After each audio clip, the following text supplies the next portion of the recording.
Hi guys, and welcome on Cheaters and Jerks. This channel is about real-life cheating stories and consequences. I pushed open the front door of my house, the familiar creak suddenly sounding alien and unwelcoming. The air inside hit me like a wall, stale, stuffy, wrong. My boots left faint imprints in the dust, coating the hardwood floor. When had it gotten so dirty? I paused at the bottom of the stairs, straining my ears. There it was, faint murmurs from above, muffled giggles. My stomach twisted. Laura should be at work. George was supposed to be at his friend's house. I took the stairs two at a time, my footfalls heavy, each step echoing in the eerie silence of our home. The murmurs got louder as I approached our bedroom. My heart pounded in my chest, my palms sweaty as I reached for the doorknob. I pushed the door open. Time seemed to slow down. The scene before me burned itself into my retinas, searing my brain.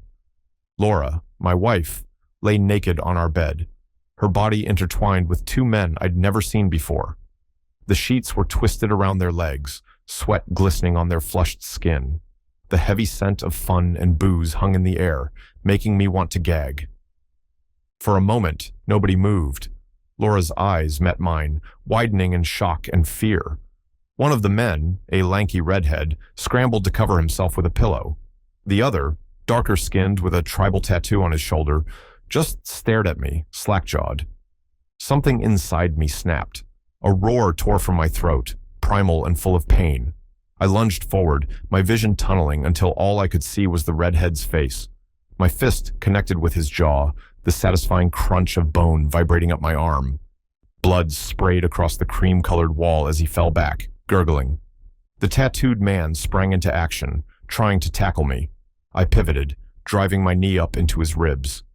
Another sickening crack filled the air as he crumpled to the ground, gasping for breath. Laura's screams finally registered in my ears. "John, stop! Oh my God, stop!" I whirled to face her, chest heaving, fists clenched at my sides. She had wrapped herself in a sheet, cowering against the headboard. Her hand trembled as she held her phone to her ear. "Please," she sobbed into the phone, "I need the police. He's going to kill us." The rage inside me burned white hot. How dare she? How ducking dare she? I took a step toward her, not even sure what I planned to do. Laura flinched, shrinking away from me. "The police are on their way," she whimpered. Just stay back, John. Please." I froze, the gravity of the situation finally hitting me. I looked down at my hands, seeing them shake as adrenaline coursed through my veins. Blood, not mine, coated my knuckles. The two men lay groaning on the floor, one clutching his face, the other struggling to breathe. What had I done? Sirens grew louder in the distance. I stumbled backward, my back hitting the wall. I slid down to the floor, staring at the carnage I'd caused. The room spun around me as shock set in. Laura's voice became shrill, panicked. John, what have you done? Oh God, there's so much blood." I couldn't look at her. I fixed my gaze on a spot on the carpet, trying to steady my breathing. The sirens were deafening now. Heavy footsteps pounded up the stairs. "Police! Hands where we can see them!" Two officers burst into the room, guns drawn. I slowly raised my hands, palms out. "On the ground! Now!" I complied, lying face down on the carpet. Rough hands grabbed my wrists, pinning them behind my back. The cold bite of handcuffs snapped around my wrists. As they hauled me to my feet, I heard one officer mutter to his partner, "Marine? Jesus." They marched me out of the bedroom, down the stairs, and toward the front door. Flashes of light assaulted my eyes as I stepped outside. News cameras. How the hell did they get here so fast? Neighbors lined the street, watching wide-eyed as the cops shoved me into the back of a squad car. I caught a glimpse of old Mrs. Henderson, her hand over her mouth in shock. Next to her, the Wilsons whispered to each other, shaking their heads. As the car pulled away, I closed my eyes, trying to block out the world. But all I could see was Laura, tangled up with those men in our bed. The bed where we'd made love. The bed where our son was conceived. Everything I'd fought for, everything I'd sacrificed, it all felt like ashes in my mouth. The courtroom buzzed with whispered conversations as I was led to my seat. I kept my eyes fixed straight ahead, refusing to scan the crowd. I knew Laura was here somewhere, but I couldn't bear to see her face. My lawyer, a harried-looking public defender named Thompson, leaned in close. "Remember what we talked about, John. Let me do the talking. Try to look remorseful." I gave a slight nod, my jaw clenched tight. Remorseful wasn't exactly the emotion I was feeling. The bailiff called the court to order, and the proceedings began. The prosecutor, a sharp-looking woman in her 40s, approached the bench. "Your Honor, ladies and gentlemen of the jury," she began, her voice clear and confident. "The defendant, John Davis, stands accused of aggravated assault. On the afternoon of June 15th, Mr. Davis brutally attacked two unarmed civilians, leaving them with severe injuries. The evidence will show that Mr. Davis, a former Marine with a history of violent outbursts, is a danger to society." She turned, gesturing toward me. "This man, trained to kill, unleashed that training on two defenseless individuals in a fit of rage. The photos you are about to see may be disturbing, but they are necessary to understand the full extent of Mr. Davis's actions." A projector whirred to life, and suddenly the wall was filled with images of the two men from that day, close-ups of the redhead's shattered jaw, X-rays showing the other man's broken ribs. I heard gasps from the jury as each new photo appeared. "These men," the prosecutor continued, "will bear the scars of Mr. Davis's attack for the rest of their lives. And for what? A moment of anger? A lapse in control? I ask you to consider, if Mr. Davis is capable of this level of violence against strangers, what else might he be capable of?" She paused, letting her words sink in. "By the end of this trial, I am confident you will agree that John Davis poses a significant threat and must be held accountable for his actions. Thank you." As she returned to her seat, I felt the weight of every eye in the courtroom on me. Thompson squeezed my shoulder before standing up for his opening statement.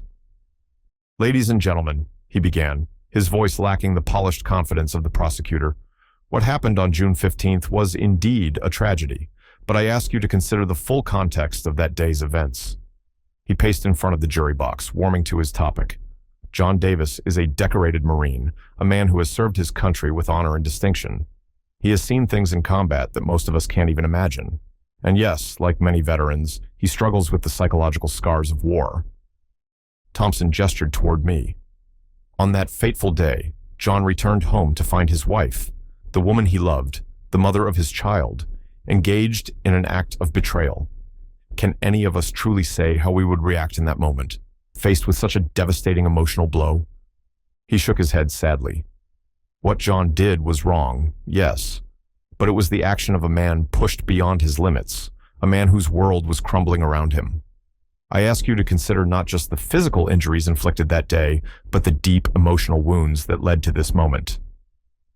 As Thompson continued his speech, I found my gaze drawn to the back of the courtroom, and there she was, Laura. Our eyes met for a brief moment before I quickly looked away. I couldn't bear to see the fear in her eyes, the way she shrank back in her seat. The trial continued, a parade of witnesses and evidence. Character witnesses spoke of my service record, my struggles with PTSD. Medical experts detailed the injuries I'd inflicted. Through it all, I sat stone-faced, my hands clenched in my lap. Finally, it was Laura's turn to testify. As she took the stand, I forced myself to look at her. She seemed smaller somehow, her usual confidence gone. Her voice shook as she recounted that day. I know what I did was wrong," she said, her eyes brimming with tears. "But when John came in, the look in his eyes, I'd never seen him like that before. I thought he was going to kill me." Her words hit me like a physical blow. Is that really what she thought of me? That I could hurt her? The judge's voice cut through my thoughts. "Having heard all the evidence presented, I am ready to pass sentence."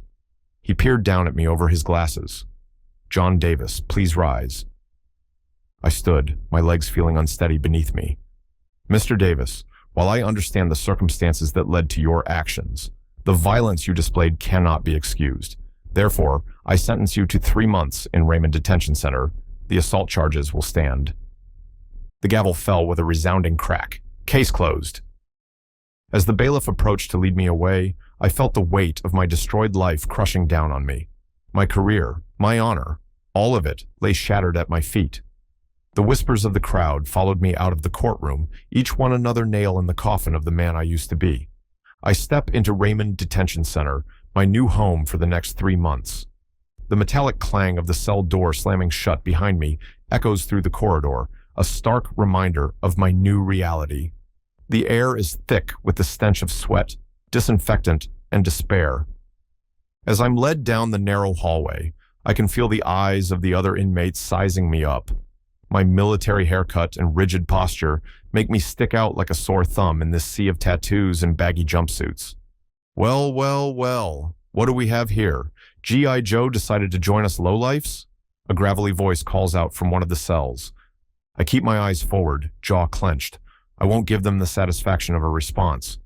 Hey, Jarhead, I'm talking to you!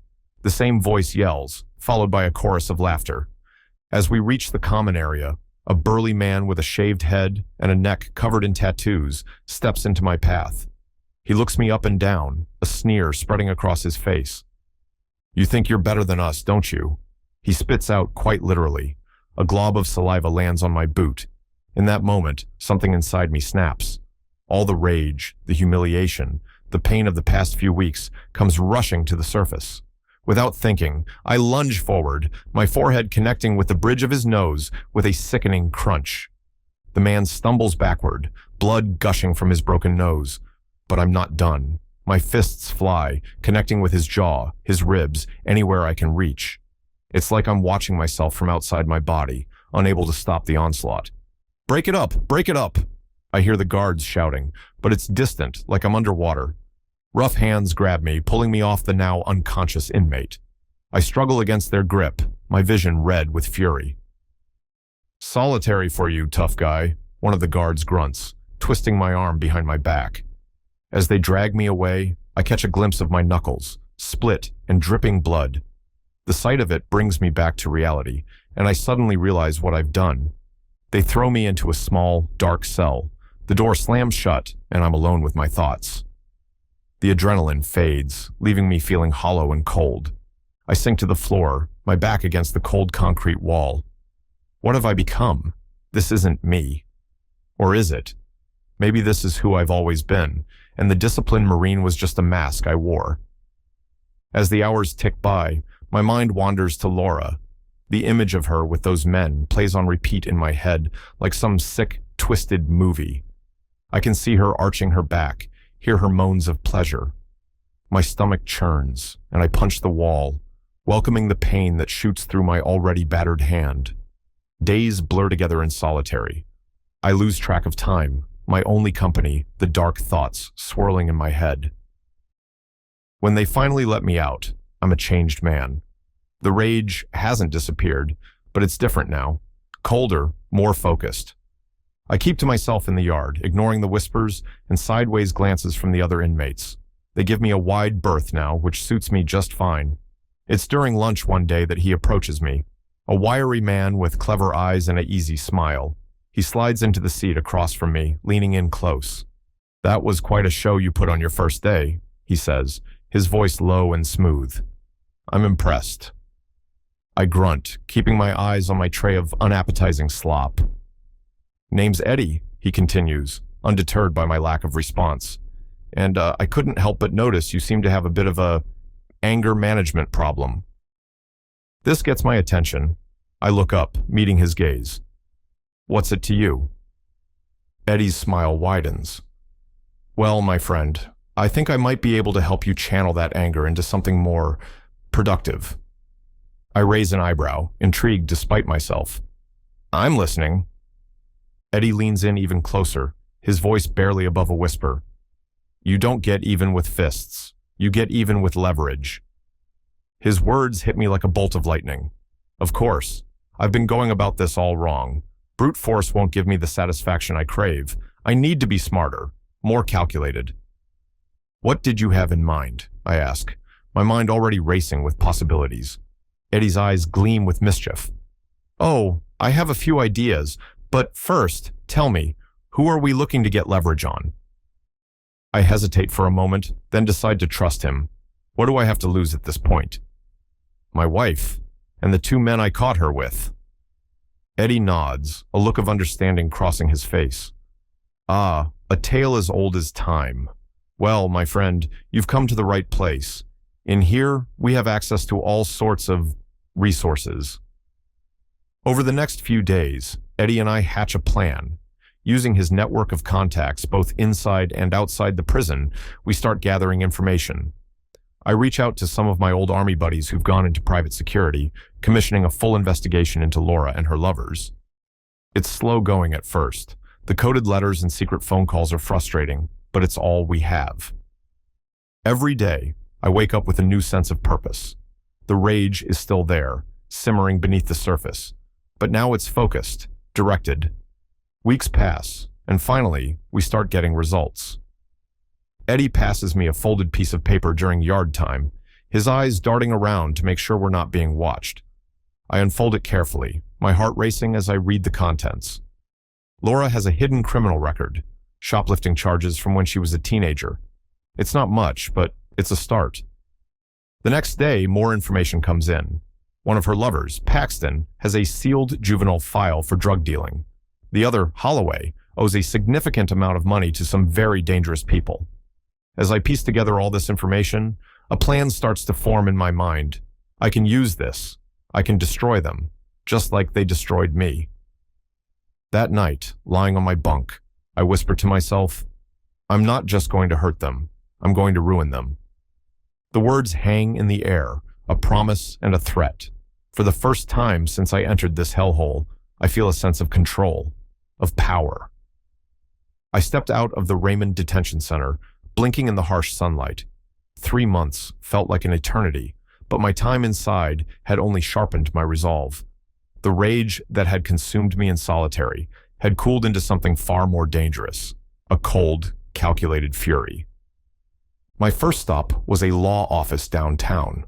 The receptionist eyed me warily as I entered, probably taking in my prison lean frame and the hard set of my jaw. I need to see a divorce attorney, now. She hesitated. Do you have an appointment, sir? I leaned in close, my voice low. Tell them it's urgent. A Marine just out of prison looking to file for divorce in full custody. That ought to pique their interest. 10 minutes later, I was ushered into a plush office. The lawyer, Roberts, according to his nameplate, was a middle-aged man with thinning hair and an expensive suit. He gestured for me to sit. So, Mr. Davis, I understand you're looking to file for divorce? I nodded curtly. And full custody of my son. Roberts frowned, leaning back in his chair. I see. Well, I should warn you that in most cases, the courts tend to favor the mother in custody disputes, unless there are extenuating circumstances. I cut him off, slamming a thick file onto his desk. How's this for extenuating circumstances? Roberts flipped open the file, his eyebrows shooting up as he scanned the contents. Where did you get this information? Does it matter? I growled. What matters is that it's all true, and it's going to bury her. The lawyer's expression turned serious. Mr. Davis, if even half of what's in this file is accurate, your wife won't just lose custody. She could face criminal charges. A grim smile spread across my face. Good. She won't just lose custody. She'll lose everything. Roberts nodded slowly, a hint of respect, or maybe fear, in his eyes. I'll draw up the paperwork immediately. We'll file for divorce and full custody, citing your wife's criminal associations and unfit parenting. With this evidence, we have a strong case. I leaned forward, fixing him with a hard stare. I want you to go for the jugular. No mercy. Understood? Understood, Mr. Davis. We'll hit her with everything we got. As I left the office, a weight lifted from my shoulders. Phase 1 was complete.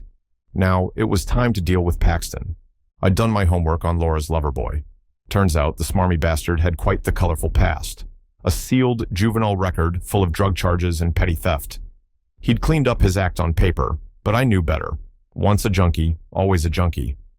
I put together a package, his sealed records, along with some choice photos I'd acquired through less than legal means. Pictures of Paxton snorting lines off a stripper's ass, shooting up in a filthy bathroom. I addressed it to his employer, marking it as a confidential whistleblower tip. 3 days later, I was sitting in a coffee shop across from Paxton's office when it all went down. I watched with grim satisfaction as security escorted him out, box of personal effects in his arms. His face was a mask of confusion and panic. But I wasn't done. That night, I created a burner account and posted those damning photos all over social media. By morning, Paxton's name was mud. His professional reputation was in tatters, and his personal life wasn't far behind. I was nursing a cup of black coffee when my burner phone buzzed. A text from an unknown number. "You ruined my ducking life. I know it was you, you psycho. Laura never should have married you." I smiled, imagining Paxton's impotent rage. He was right about one thing. I had ruined his life, and I was just getting started. The final piece of my revenge puzzle was Holloway, the smug bastard who'd been balls deep in my wife when I walked in. He was a different breed from Paxton, older, tougher, with a mean streak a mile wide. But everyone has a weakness, and I'd found Holloway's. I arranged to meet him at a dive bar on the outskirts of town, the kind of place where the beer is cheap, the floors are sticky, and nobody asks questions. Holloway was already there when I walked in, nursing a whiskey at the bar. His eyes narrowed as he spotted me.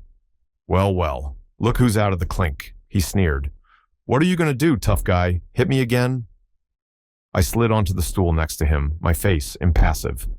"Now, why would I do that? I'm just here to talk business." Holloway snorted. "Business? With you? That's rich." I signaled the bartender for a beer, then turned to face Holloway. "I know about your gambling debts, Jim. 50 grand to some very unpleasant people. That's quite a hole you've dug yourself." The color drained from Holloway's face. "How the duck do you know about that?" I smirked, enjoying his discomfort. "I've got my sources. The question is, what are you going to do about it?" "That's none of your goddamn business," Holloway snarled, but I could see the fear in his eyes. I reached into my jacket and pulled out an envelope, sliding it across the bar. "Here's the thing, Jim. I've got proof of your debts. Proof that you've got the money to pay, but you're holding out. Now, I could just hand this over to your bookie." Holloway's hand shot out, grabbing my wrist. "Don't you ducking dare." I met his gaze coolly. "Or you could pay me the 50 grand. Consider it compensation for ducking my wife." "You're out of your mind," Holloway spluttered. "I don't have that kind of cash lying around." I leaned in close, my voice a low growl. "Figure it out. You've got 3 days, or I'll make sure every loan shark in the city knows you're good for it." Holloway's bravado crumbled before my eyes. He knew I had him by the balls. "Jesus Christ," he muttered. "You're really doing this?" I stood up, tossing some bills on the bar for my untouched beer. 3 days, Jim. Don't disappoint me." As I walked out of the bar, I could feel Holloway's eyes boring into my back. But I didn't care. I had won, and he knew it. True to my word, 3 days later, a wire transfer for $50,000 hit my offshore account. Holloway had come through, probably liquidating everything he owned to scrape together the cash. I sat at my kitchen table, staring at the bank statement on my laptop. The house was quiet. George was with my sister for the weekend. I'd been granted temporary custody while the divorce proceedings were underway, a small victory that tasted sweeter than I'd imagined. As I sipped my coffee, I reflected on the past few weeks. I'd systematically dismantled the lives of those who had wronged me. Paxton was unemployed and disgraced. Holloway was broke and living in fear. And Laura, well, her world was about to come crashing down around her ears. I step into the courtroom, my Marine uniform crisp and spotless.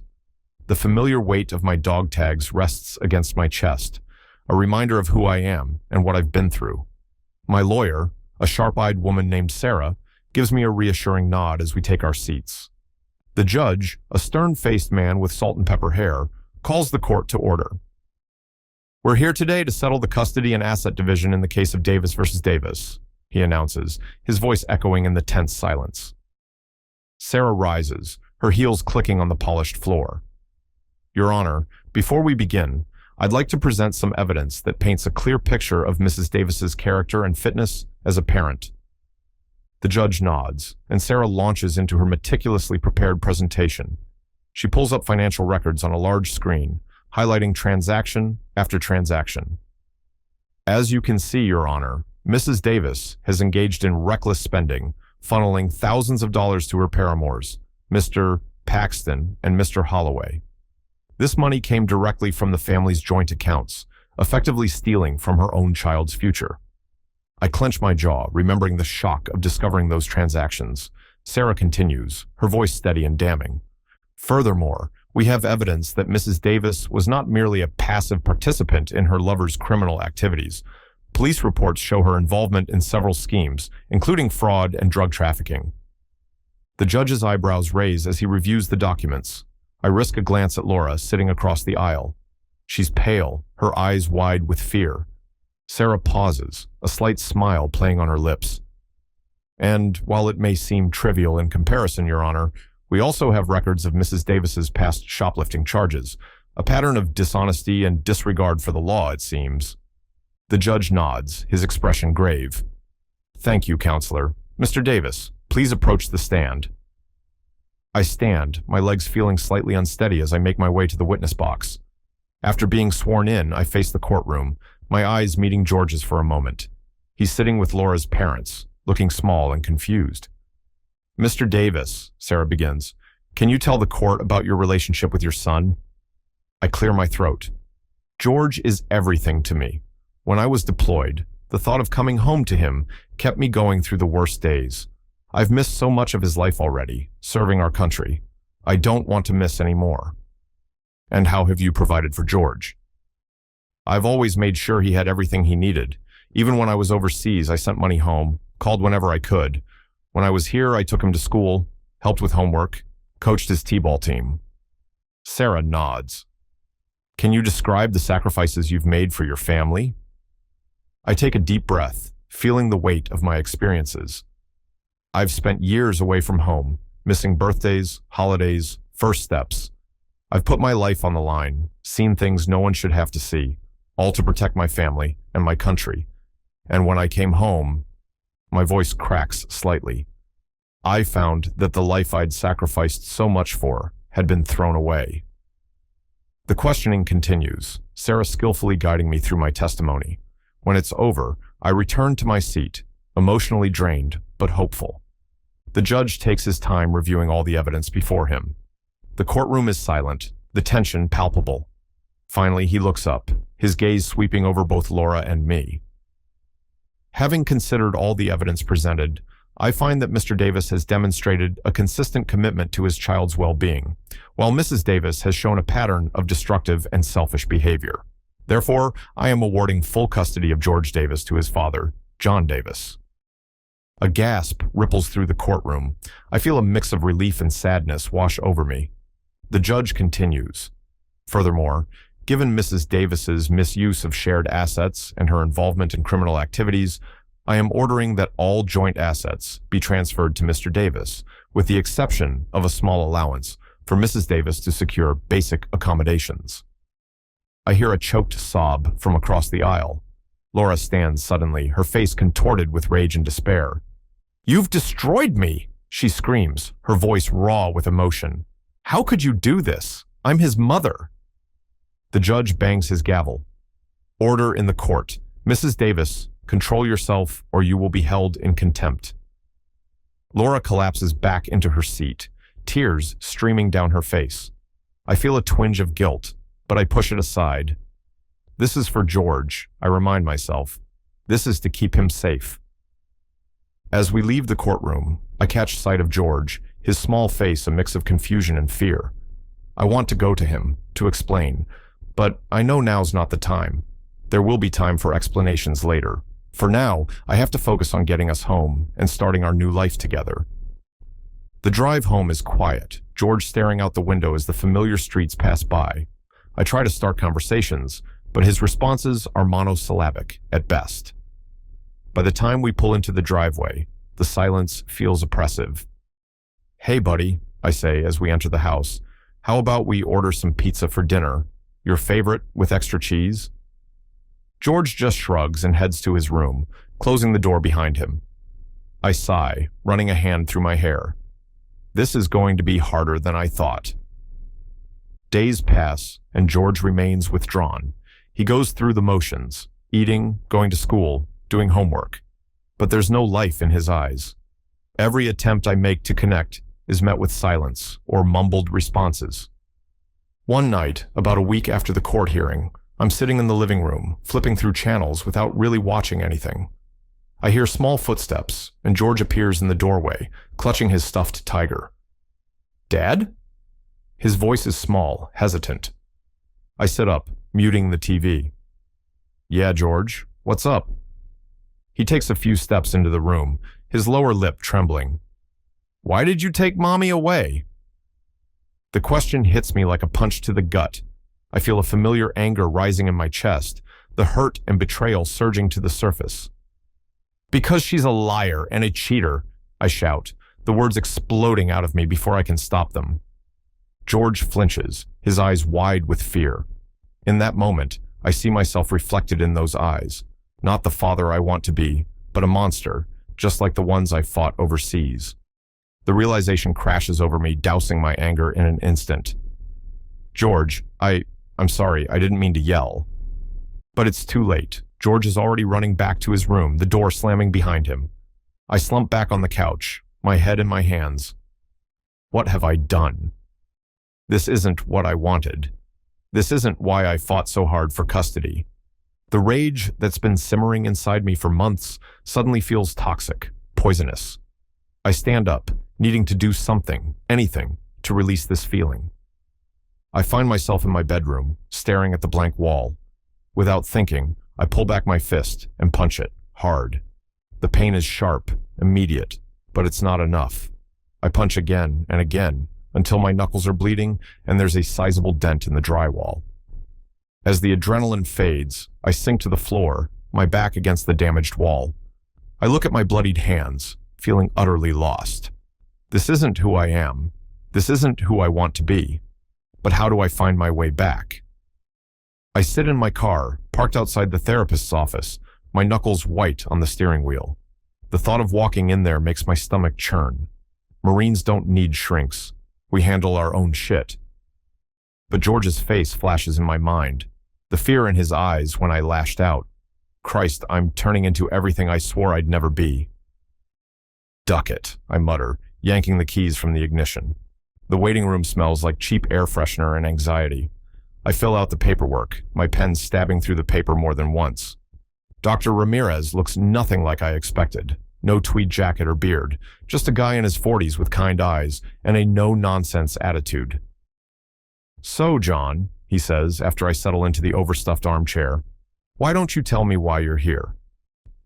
I want to bullshit, to give some vague answer about stress management, but I think of George again and force myself to be honest. "I'm angry," I admit, "all the time, and it's hurting my kid." We talk about the deployment, Laura's betrayal, the assault charges. With each word, it's like lancing a wound, painful but necessary. "You've been through significant trauma," Dr. Ramirez says, "both in combat and at home. It's natural to feel angry, but we need to work on healthier ways to process those emotions." I nod, throat tight. I want to be better, for George. It's a start. Weeks pass. The therapy isn't easy. Some days I leave feeling raw, exposed. But slowly, I feel the rage loosening its grip. One night, I stare at Laura's number in my phone. My finger hovers over the call button. Part of me still wants to hurt her, to make her suffer like I did. But that path leads nowhere good. I hit call before I can talk myself out of it. "John?" Her voice is wary, guarded. "Hey, Laura, I think we need to talk about George." There's a long pause. "Okay," she finally says. "When?" We meet at a neutral coffee shop. Laura looks tired, shadows under her eyes. Good, a vindictive part of me thinks. I squash it down. "How's George?" she asks, stirring her latte without drinking it. "He's struggling," I admit. "He misses you." Her eyes fill with tears. "I miss him too. God, John, I've made such a mess of everything." "We both have," I say, surprising myself with the admission. "Look, I'm not saying I forgive you, but this war between us, it's hurting our son." Laura nods, wiping her eyes. "What do you suggest?" "I'm in therapy," I tell her, "working on my anger issues. Maybe we could try family counseling, for George's sake." She looks at me, really looks at me, for the first time since that awful night. I'd like that, she says softly. It's not forgiveness. It's not even close to okay, but it's a start.